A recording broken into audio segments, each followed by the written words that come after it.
Thank you, Mr. Speaker. I rise in strong support of this resolution, and I yield myself as much time as I may consume. Without objection.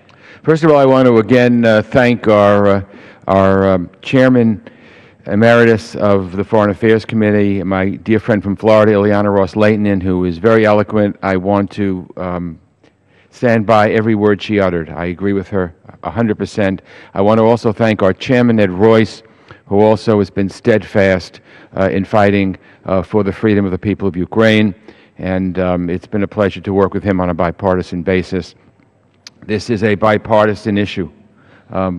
Policy like this should not be partisan, and that's why we're rising today as Democrats and Republicans, really as Americans, to say enough is enough in Ukraine. As I've been saying for months, we cannot view the crisis in Ukraine as just some faraway conflict or someone else's problem. This war has left thousands of dead, tens of thousands wounded, 1 million displaced, and has begun to threaten the post-Cold War stability of Europe. In fact, with Mr. Putin, he's knocking us back into the Cold War, the bad old days of the Cold War.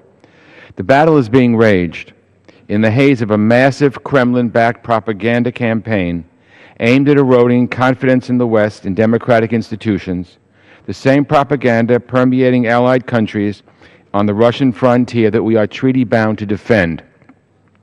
Under the corrupt and repressive rule of Vladimir Putin, Russia has become a clear threat to a half-century of American commitment to and investment in a Europe that is whole, free, and at peace, a Europe where borders are not changed by force.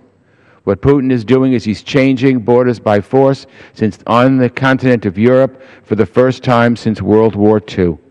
This cannot stand. The United States cannot turn a blind eye to it. The United States cannot put its head in the sand and act like any other country and pretend that maybe this will go away.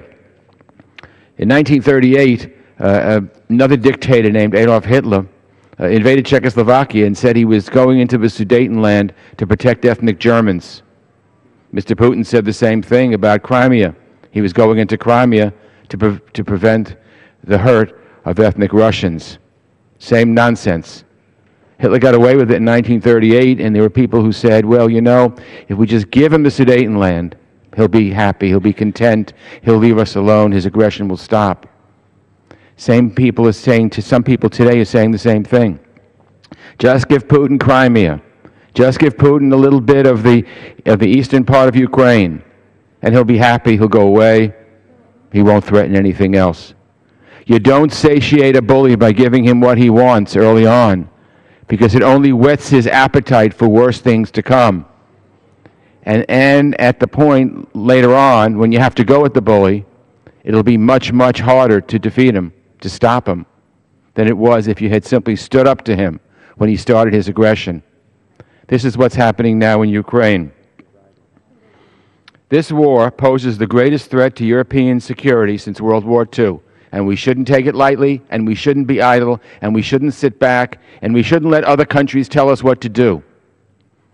Last year, Ukrainian President Poroshenko stood in this very chamber at a joint session of Congress and related the challenges facing the people of Ukraine, their desire to reclaim their dignity and rebuild their country's future. He asked that we help the men and women fighting a war against a neighbor that they had once looked to as a friend. He told us they needed defensive weapons. They needed weapons. He said that blankets that we're sending do not win a war. Last month, I saw President Poroshenko again in Europe, and he again pled for military assistance, not to attack Moscow, not to defeat the Russian army, not even to push the Russians out of Ukrainian territory, but simply to hold the line, to slow Russia's advance, and to give his government breathing room to focus on other threats, such as keeping the Ukrainian economy afloat. Mr. Speaker, we cannot allow Europe's borderlands to once again become Europe's bloodlands. Fortunately, there is still time for the United States to act in a moderate but decisive fashion to help Ukraine defend itself, to limit Russia's ability to further destabilize our friends and allies, and our friends in Ukraine in particular, and to safeguard our interests and defend our values across this region. All the countries, some of them NATO members, some of them not, some of them part of the former Soviet Union, some of them not, some of them former East Bloc nations, some of them not, All the ones that border on Russia are all worrying because they think that if Putin can get away with what he wants to get away with in Ukraine, will they be next? The United States is not being asked to send ground troops to Ukraine. The United States is not being asked to get itself involved in another war. We are simply being asked to give the Ukrainians the methods to defend themselves, the weapons to defend themselves. I can't think of anything more reasonable. We've held hearings on Ukraine. We've passed resolutions of support. We sent legislation to the President's desk. It was the last thing we passed in the last Congress. The President signed it into law, authorizing an array of assistance, including the defensive arms Ukraine so desperately needs.